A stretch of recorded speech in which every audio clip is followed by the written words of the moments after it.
Assalamualaikum dan salam Sarawakku sayang, bersama saya Lia Amira Anarikos. Berita malam dimulakan dengan Sarawak mensasarkan 50% kanak-kanak di negeri ini akan menerima vaksin sehingga hujung bulan Februari. Ketua Menteri Datuk Patinggi Tan Sri Dr. Abang Abdul Rahman Zohari Tun Datuk Abang Openg berkata, pemberian vaksin terhadap kanak-kanak melalui program imunisasi COVID-19 kanak-kanak PKIDS di negeri ini akan menjamin keselamatan masyarakat secara menyeluruh. Today we have 308 kanak-kanak dari dua buah sekolah iaitu SJKC Chunghua Stampin dan SJKC Chunghua Pangkalan Baru being vaccinated here, and it has been our target in Sarawak by end of February. By the end of February, our target 50%. That is our target. By end of this month, that is another 2 more weeks. Our target is 50%. Beliau berkata demikian semasa berucap pada sidang media selepas mengadakan lawatan ke PPV PKIDS Klinik Kesihatan Kota Sentosa pada Sabtu. Seramai 308 kanak-kanak dari sekolah SJKC Chunghua Stampin dan SJKC Chunghua Pangkalan Baru menerima vaksin dos Pfizer di klinik berkenaan. Beliau turut menyarankan para ibu bapa supaya membenarkan anak mereka menerima suntikan vaksin supaya dapat dilindungi dari jangkitan varian Omicron yang mudah merebak pada masa ini.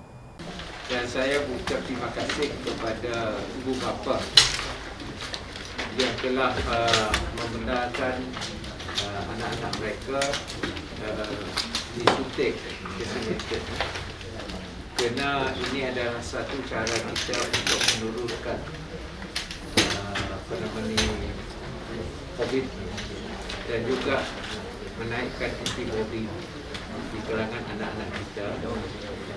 Jadi sistem persekolahan kita akan berjalan seperti normal dan ini akan memberikan manfaat kepada anak kita dan juga dari sudut persekolahan mereka tidak terganggu. Untuk rekod, PKIDS yang dimulakan sejak 3 Februari lepas telah memberikan suntikan vaksinasi kepada 19,430 orang kanak-kanak iaitu 6.8% daripada keseluruhan 286,000 yang layak divaksin di seluruh Sarawak. Sementara itu, Pegawai Kesihatan Bahagian Dr. Melvin Chung Sian Liang berkata, pasukan vaksinasi bergerak Pejabat Kesihatan Bahagian Bintulu dan Klinik Kesihatan Tatau telah memberi suntikan vaksinasi kepada 400 orang murid sekolah kebangsaan SK Tatau yang berumur di antara 7 hingga 11 tahun baru-baru ini. Katanya keperluan kanak-kanak berumur 5 hingga 11 tahun mendapatkan suntikan vaksin COVID-19 bertujuan mengelak jangkitan dan komplikasi akibat virus COVID-19. Ditemui selepas meninjau program vaksinasi COVID-19 kanak-kanak PKIDS bahagian Bintulu di SK Tatau, beliau menambah semua kanak-kanak yang hadir menerima suntikan vaksinasi di SK Tatau tidak mengalami sebarang kesan sampingan dan dibenarkan pulang bersama ibu bapa masing-masing. PKIDS bahagian Bintulu meneruskan pemberian vaksin ke beberapa buah sekolah, antaranya ke SK Sebauh pada 10 Februari 2022 lepas, kemudiannya di SK Kidurong, SK Asyakirin, SK Sungai Kem Batu 18 dan SK Kampung Jepak pada 12 dan 13 Februari 2022 dan pada 14 Februari 2022 di SK Sebauh, SJKC Chung San Sebauh, SK Tatau dan SJKC Chunghua Tatau. Bagi fasa kedua pula, melibatkan kanak-kanak berumur 5 hingga 6 tahun akan dijalankan di Tadika Taska serta Pusat Asuhan Kanak-kanak yang melibatkan kolaborasi bersama Kementerian Pembangunan Wanita, Keluarga dan Masyarakat. Laporan seterusnya, Kerajaan Negeri telah memutuskan bahawa mesyuarat pertama bagi penggal pertama Dewan Undangan Negeri Dun Sarawak ke-19 akan diadakan selama 3 hari pada 14 hingga 16 Februari 2022. Speaker Dun Sarawak Tan Sri Datuk Amar Muhammad Asfia Awang Nasar berkata, keputusan tersebut adalah bagi mematuhi keperluan seperti yang termaktub dalam Perkara 21/4 Perlembagaan Negeri Sarawak yang menetapkan bahawa setiap kali Dun yang baharu hendaklah dipanggil bermesyuarat pada tarikh tidak lewat daripada 120 hari dari tarikh pembubaran. Sehubungan itu, ujarnya tiada upacara perasmian oleh Tuan Yang Terutama TYT Yang di-Pertuan Negeri Sarawak Tun Pehin Sri Abdul Taib Mahmud bagi persidangan kali ini, namun ucapan daripada TYT Yang di-Pertuan Negeri Sarawak akan diadakan kemudian pada tarikh yang ditetapkan oleh kerajaan negeri.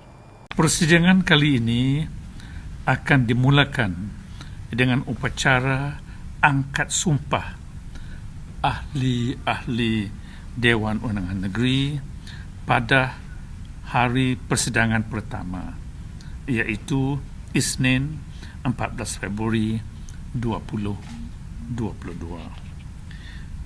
Pada hari tersebut, kesemua 82 orang ahli-ahli yang berhormat adalah dijemput hadir bersama pasangan masing-masing.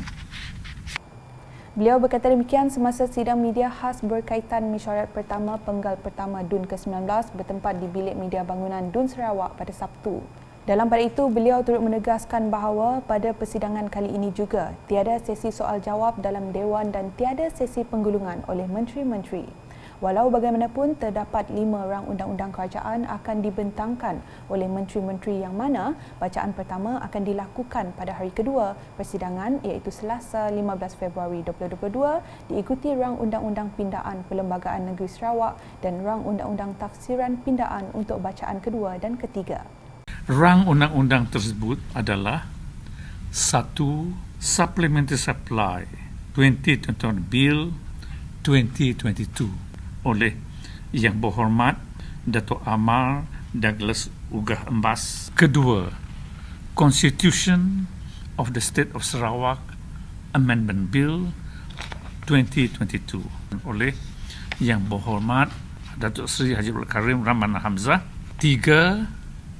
Interpretation Amendment Bill 2022 oleh Yang Berhormat Datuk Sharifah Hasidah binti Said Aman Ghazali. Bil keempat ialah Sego and Nipah Development Board Bill 2022 oleh Yang Berhormat Datuk Seri Dr. Stephen Rundi Anak Utom. Bil kelima Sarawak Rubber Industry Board Bill 2020 oleh Yang Berhormat Datuk Seri Dr. Stephen Rundi Anak Utom. Jadi Datuk Seri Dr. Stephen Rundi akan membentangkan 2 bil. Sementara itu, bagi rang Undang-Undang Perbekalan Tambahan 2021-2022, rang Undang-Undang Lembaga Kemajuan Sagu dan Nipah 2022 dan rang Undang-Undang Lembaga Perindustrian Getah Sarawak 2022 pula, bacaan kedua dan ketiga akan dilakukan pada hari ketiga persidangan iaitu Rabu 16 Februari 2022. Manakala bagi usul ahli Dewan Biasa di bawah Peraturan Mesyuarat 23, pihak DUN ujarnya tidak menerima sebarang usul sehingga tarikh tutup penghantaran usul pada Jumaat 4 Februari iaitu 10 hari sebelum persidangan bermula. Dalam masa sama, beliau menegaskan bahawa sepanjang persidangan DUN, prosedur operasi standard SOP akan sentiasa dipatuhi. Kita mengikut SOP. 50%. Ya, sebab Dewan kita luas. Chambers kita boleh accommodate 108 ahli yang berhormat dan di luar itu lagi ada kursi-kursi lain. Jadi kita boleh accommodate semua dalam one city. Yang lain di galeri mengikut SOP. Selanjutnya mengenai kolokium kajian tindakan guru merupakan platform bagi warga pendidik untuk bekerjasama dan berkongsi idea untuk mempertingkatkan mutu pendidikan. Menteri Pendidikan, Inovasi dan Pembangunan Bakat MEITD Sarawak, Datuk Roland Sagahwi In berharap pembentangan oleh para guru dalam program ini akan diteruskan pada masa hadapan bagi mewujudkan persekitaran pembelajaran yang berkesan untuk murid-murid mereka. Berucap semasa majlis penutupan kolokium kajian tindakan guru Pejabat Pendidikan Daerah PPD Serian pada Jumaat, beliau berkata guru yang inovatif bukan sahaja melahirkan murid yang kreatif tetapi juga murid yang berfikiran kritis dan ini penting untuk menyediakan murid-murid menghadapi cabaran yang akan datang. Tegas beliau, tidak dapat dinafikan guru memainkan peranan penting pada masa kini dalam membentuk generasi masa depan seperti yang dinyatakan dalam Pelan Pembangunan Pendidikan Malaysia 2013 hingga 2025. Seramai 150 orang guru kolokium yang diadakan di Hotel Margarita Kuching. Manakala di Miri, ibu bapa atau penjaga di kawasan Parlimen Sibuti yang mempunyai anak menerima tawaran melanjutkan pengajian di Institut Pengajian Tinggi IPT disaran agar memohon bantuan derma siswa di Pusat Khidmat Masyarakat Parlimen Sibuti. Ahli Parlimen Sibuti Lukanisman Awang Sauni berkata, derma siswa ini sebagai dorongan kepada pelajar untuk meneruskan pengajian di peringkat lebih tinggi. Semasa berucap dalam penyerahan bantuan derma siswa kepada pelajar IPT Parlimen Sibuti Taman Tunku pada Khamis, beliau menjelaskan inisiatif ini juga bertujuan membantu meringankan beban ibu bapa ketika menghantar anak-anak mereka menyambung pengajian di IPT. Seramai 18 pelajar menerima bantuan derma siswa di Pusat Khidmat Masyarakat Parlimen Sibuti di Taman Tunku Miri dan 38 orang lagi menerima di Pusat Khidmat Masyarakat Pekan Bekenu dengan jumlah keseluruhan sebanyak RM24,500. Selain Taman Tunku, penyerahan bantuan derma siswa itu turut diadakan di Pusat Khidmat Masyarakat Parlimen Sibuti di Pekan Bekenu. Di Bau, Adun Serembu Mirosimuh telah menyaksikan penyerahan projek pembinaan bangunan pejabat serta Dewan Mini Pusat Kebudayaan dan Komuniti Serembu kepada Jurutera Daerah Jabatan Kerja Raya JKR Bau, Sandra Jujanem dalam satu majlis ringkas pada Jumaat.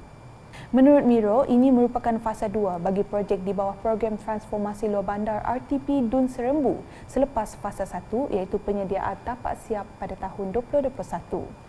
Beliau dalam pada itu berharap dengan adanya projek ini, kemudahan dapat dibekalkan dan menjadi pemangkin penting dalam usaha untuk menjayakan program budaya dan komuniti bagi masyarakat di Serembu khasnya.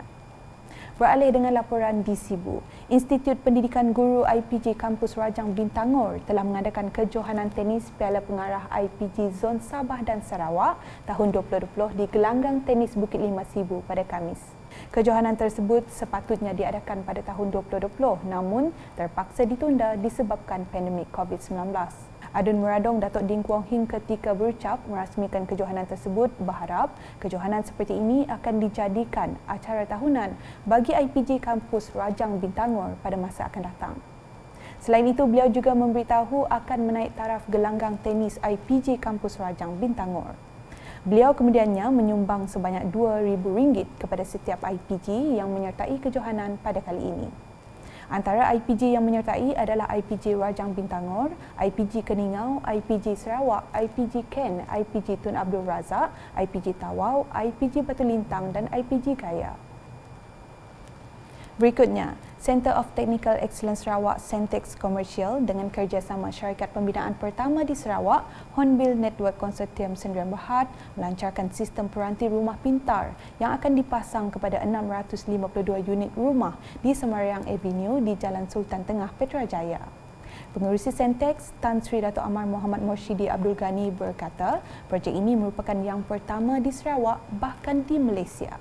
Menurutnya, ia adalah menerusi kerjasama antara Centex dan syarikat pemaju perumahan bagi membina rumah pintar, terutamanya di Sarawak sekaligus merealisasikan hasrat kerajaan Sarawak menjadi negeri maju menjelang 2030. Bertanggungjawab untuk memperkasa dan untuk menyokong polisi ataupun program kerajaan dalam membangunkan ekonomi digital. Dan ekonomi digital ini adalah berteraskan kepada teknologi, dan hari ini kita menggunakan teknologi smart home untuk memperkenalkan sistem yang boleh dimanfaatkan oleh masyarakat di Sarawak. Beliau berkata demikian selepas menyaksikan majlis penyerahan memorandum persefahaman MOU di antara Centex Commercial dan Hornbill Network Consortium Sdn Bhd pada Jumaat. Dalam pada itu, Pengurus Besar Centex Commercial Shahrin Yusri berkata sebanyak 90 unit rumah dalam fasa pertama di bawah pembinaan Hornbill Network Consortium Sdn Bhd di Semariang Avenue bakal menikmati konsep teknologi digital yang menggunakan voice command atau arahan suara. Katanya ia akan berinteraksi secara verbal dengan peranti yang mempunyai sambungan internet yang akan mula dipasang pada setiap rumah di bawah pemaju bermula November ini, manakala 562 unit rumah akan dipasang untuk fasa kedua dan seterusnya.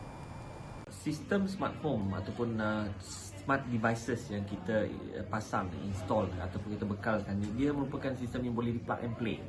Jadi kalaulah rumah tu rumah lama, jadi dia ingin menggunakan smart home, memang boleh sangat, because dia merupakan smart devices yang boleh digunakan secara plug and play. Jadi tak ada akan datang ke rumah mereka, akan memasang plug and play tersebut, smart devices tersebut secara plug and play. But the only thing, kalau mereka ada plug and play tersebut, smart devices tersebut yang boleh dipasang plug and play tadi, tapi mereka kena mempunyai program untuk integrate the smart devices to each other. Jadi siapa yang akan integrate ni, Sentech Commercial, kami akan turun untuk kita integrasikan